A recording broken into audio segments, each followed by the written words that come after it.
అయితే వీళ్ళ దగ్గర నుంచి కూడా ఏఈఓలో ఉన్న డంప్ ఏదైతే ఉందో ఏఓబిలో ఉన్న డంప్ని మొత్తాన్ని కూడా కొంత స్వాధీనం చేసుకున్నారు. ఈ డంపుకు సంబంధించి వ్యవహారం కానీ మనం చూసుకుంటే ఈ డంపులో చాలా కీలకమైన వెపన్స్ని ఇక్కడ తీసుకొని వచ్చిన పరిస్థితి అయితే చూడొచ్చు.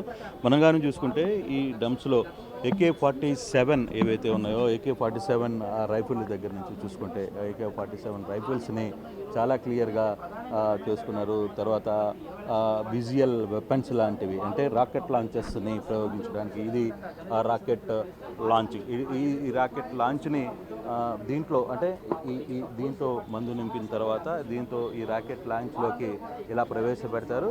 ఈ ప్రవేశపెట్టిన తర్వాత ఈ వెపన్ ద్వారా అంటే ఈ BGL వెపన్ ద్వారా దీన్ని లాంచ్ చేసే ప్రయత్నం అయితే చేస్తారు. దీనివల్ల దాదాపుగా ఒక్కొక్క ప్రాంతంలో పెద్ద విస్ఫోటనం జరగడానికి ఈ BGL వెపన్ చాలా క్లియర్గా ఉపయోగపడుతుంది అనేది కూడా చాలా స్పష్టంగా కనపడుతుంది. ఈ BGL వెపన్ ఒకసారి కానీ ఓపెన్ చేస్తే ఈ BGL వెపన్ని మనం ఇట్లా రాకెట్ లాంచ్కి ఇట్లా పెట్టేదానికి అవకాశం ఉంటుంది. సో అట్లా ఉంచి దాని తద్వారా వీటన్నిటిని కూడా పెట్టి దాని ద్వారా ఓపెన్ చేసే పరిస్థితి అయితే ఉంటుంది. చాలా పెద్ద వెపన్గా చూసుకుంటారు. దీన్ని ఒక రాకెట్ లాంచెస్లో స్వయాన అంటే నక్సల్స్ స్వయాన చేసుకున్న రాకెట్ లాంచ్ ఇది BGL షెల్స్ అంటారు వీటిని. ఈ వెపన్ ద్వారా ఈ షెల్స్ ద్వారా ఈ రాకెట్ లాంచ్ని మినీ రాకెట్ లాంచ్ని వీటన్నిటిని కూడా ప్రయోగించే పరిస్థితి అయితే ఉంటుంది.